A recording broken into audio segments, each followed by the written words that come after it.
ఓం శ్రీ కృష్ణ పరబ్రహ్మ నమ. శ్రీ గీతాదేవతాయ నమ. భగవద్గీత 2వ అధ్యాయంలో సాంఖ్యయోగం కృష్ణ పరమాత్ముడు 40వ శ్లోకాన్ని తెలియజేస్తున్నారు. అంటే నిష్కామ కర్మ యోగము గురించి చెప్తున్నారు పరమాత్మ. నిష్కామ కర్మయోగము అంటే కామ్యకర్మ కాకుండా ఏ కోరికలు లేకుండా కర్మ చెయ్యి అని పరమాత్మ చెప్తున్నారు.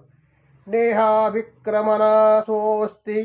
పృథ్వీవాయో న విద్యతే స్వల్పమప్యస్య ధర్మస్య త్రాయతే మహతో భయాత్.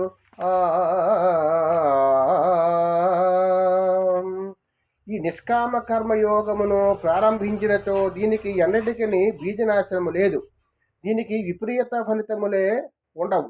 పైగా ఈ నిష్కామ కర్మయోగమును ఏ కొంచెము సాధన చేసినను అది జన్మ మృత్యురూప మహాభయము నుండి కాపాడును. వ్యవసాయాత్మిక బుద్ధి ఏకేహ కురునందన బహుశేకానంతాశ్చ బుద్ధయో వ్యవసాయినాం. ఓ అర్జున, ఈ నిష్కామ కర్మయోగమునందు నిశ్చయాత్మక బుద్ధి ఒకటియే ఉండును.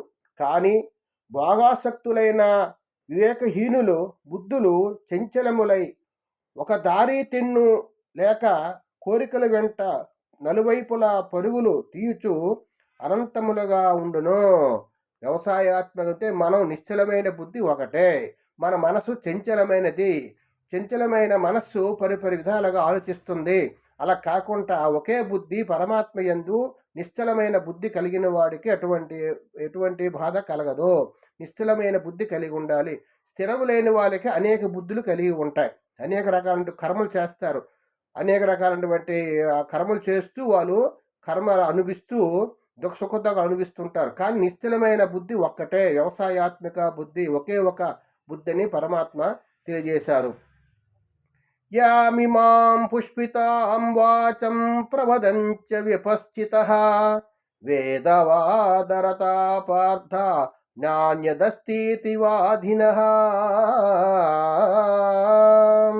కామాత్మానః స్వర్గపర జన్మ కర్మ ఫలప్రదాం క్రియా విశేష బహుళాం భోగైశ్వర్య గతిం ప్రతి భోగైశ్వర్య ప్రసక్తానాం తయాపహుత చేతసాం వ్యవసాయాత్మిక బుద్ధి సమాధౌ న విద్యతే. ఓ అర్జున, వివేకహీనులైన జనులు ప్రాపంచిక భోగముల యందే తలమస్కులై ఉందరు. వారు కర్మఫలములను ప్రశంసించు వేదవాక్యముల యొక్క బాహ్యార్థముల యందే ప్రీతి వహింతురు, వాటి అంతరార్థము జోలికే పోరు. స్వర్గమునకు మించిన లేదనియు అదే పరమప్రాప్తమనియు వారు భావింతురు. క్షణికములైన ప్రాపంచ భోగైశ్వర్యములందలి ఆసక్తితో వివిధ సకామ కర్మలను ప్రోత్సహించుచు ప్రీతిని గూర్చు ఇచ్చుకపు పలుకులు పలికెదరు. ఆ ఇచ్చపు మాటల ఉచ్చులో పడిన భోగైశ్వర్యాసక్తులైన అజ్ఞానుల బుద్ధులు భగవంతు లక్ష్యముగా గల సమాధి యందు స్థిరముగా ఉండవు. చంచలమైన స్వభావం కలిగిన వాడికి సమాధి స్థితి కలగదు, భగవంతుడి యందు మనసు కలగదు.